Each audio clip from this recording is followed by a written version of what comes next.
Chapter 5. Alex waited in line, wearing a long lightweight dress. It wasn't a color she would have chosen, but after putting it on and seeing the full effect with her hair and makeup done, she decided she really liked the way it looked. The music would be starting soon, and she would walk down the aisle ahead of one of her newest friends. Her stomach churned.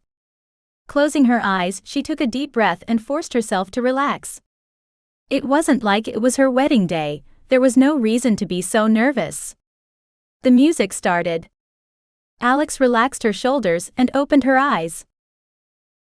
"Are we ready?" She turned and looked at the bride. JV stood next to her father, who would walk her down the aisle. "Let's do this." JV smiled.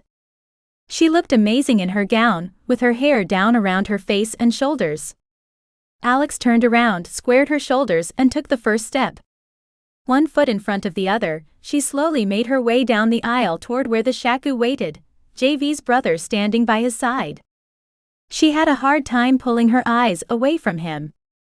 He was older than her by at least 10 years, but there was something about him that pulled at her. Her face heated and she closed her eyes for a moment, still walking slowly.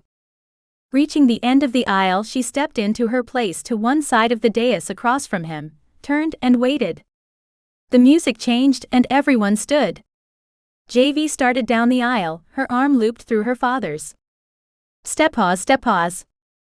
All eyes were on the bride, but Alex couldn't keep hers from drifting over to the best man.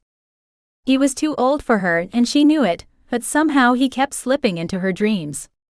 She needed to know if he felt it too.